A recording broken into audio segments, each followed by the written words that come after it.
జనసేన అధినేత పవన్ కళ్యాణ్ 3 రోజుల పర్యటనలో భాగంగా ప్రస్తుతం నిన్నైతే విజయవాడ నుంచి రాజమండ్రి విమానాశ్రయం చేరుకున్నారు. అక్కడి నుంచి నేరుగా రోడ్డు మార్గాన్ని అయితే రాజమండ్రి నుంచి కాకినాడ అయితే చేరుకున్నారు. కాకినాడలో ఉన్నటువంటి విద్యుత్ నగర్లో ఒక పిఠాపురం జనసేన ఇన్ఛార్జ్ ఎవరైతే తంగెళ్ళ ఉదయ శ్రీనివాస్ ఉన్నటువంటి ఆ నివాసంలో అయితే ప్రస్తుతం జనసేన అధినేత పవన్ కళ్యాణ్ అయితే రాత్రి కూడా అక్కడే బస చేశారు. 3 రోజుల పాటు కూడా ఇక్కడే ఉంటారు.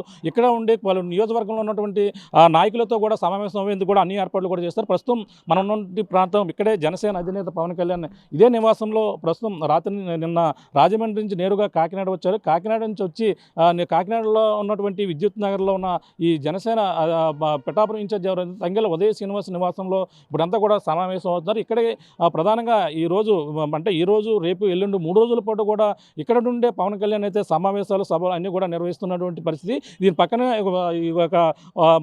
పక్కనే ఉన్నటువంటి ఒక కళ్యాణ మండపంలో చల్లా కళ్యాణ మండపంలో కూడా సమావేశాలు నిర్వహించని కూడా దగ్గరగా ఉండడంతో ఇక్కడే ఉంటే మొత్తం అన్ని కూడా ఏర్పాట్లు కూడా చేస్తున్న పరిస్థితి. ముఖ్యంగా జనసేన అధినేత పవన్ కళ్యాణ్ కూడా ఈ మొత్తం ఉమ్మడి తూర్పుగోదావరి జిల్లాపైనే ఎక్కువ నమ్మకం పెట్టుకుంది. జనసేన కైవసం చేసుకోబోయే టికెట్లు ప్రధానంగా మనం చూస్తుంటే ప్రధానంగా రాబోయే ఎన్నికల్లో ఏ పార్టీ ఎక్కువ స్థానాలు తూర్పుగోదావరి జిల్లాలో కైవసం చేసుకుంటే ఆ పార్టీ అది స్థానం అక్కడ చేజెక్కించుకుంటుందని ఒక నానుడి ఏదైతే ఉందో దాని ప్రకారంగానే జనసేనకు బలం ఉన్నటువంటి ప్రాంతంగా గోదావరి జిల్లాలో ఎక్కువగా ఉన్నటువంటి ప్రాంతం ఈ కాకినాడలోనే ఎక్కువ కాపు సామాజిక వర్గ నియోజకవర్గాలు ఉండడంతో ఇక్కడే జనసేన అధినేత పవన్ కళ్యాణ్ అయితే ఫోకస్ పెట్టిన ప్రకారంగానే జనసేన అధినేత 3 రోజుల పాటు కాకినాడలోనే బస చేసి ఇక్కడ నుంచే కీలక నిర్ణయాలు మొత్తం నియోజకవర్గ ఇన్ఛార్జీలతో మాట్లాడేటువంటి నియోజకవర్గంలో ఉన్నటువంటి పరిస్థితులను అయితే అవగాహన చేసుకుంటారు. జనసేన ఎక్కడైతే పోటీ చేస్తుందో అక్కడ ప్రధానంగా వాళ్ళ నియోజకవర్గ ఇన్ఛార్జీలతో క్లియర్గా మాట్లాడి అక్కడ టికెట్ వాళ్ళకే ఇస్తారా లేదంటే కొత్త అభ్యర్థులు వస్తారా అనేది కూడా దానిపై ఫోకస్ పెడుతున్నారు. జనసేన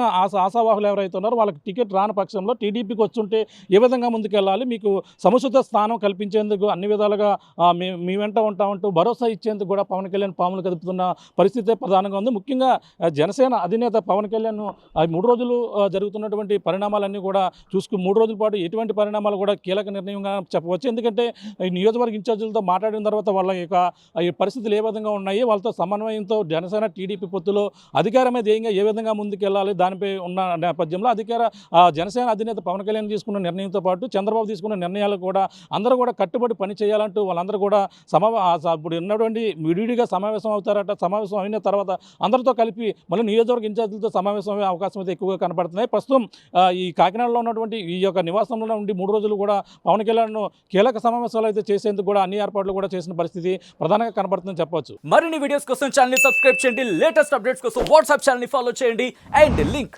డిస్క్రిప్షన్ లో ఉంది.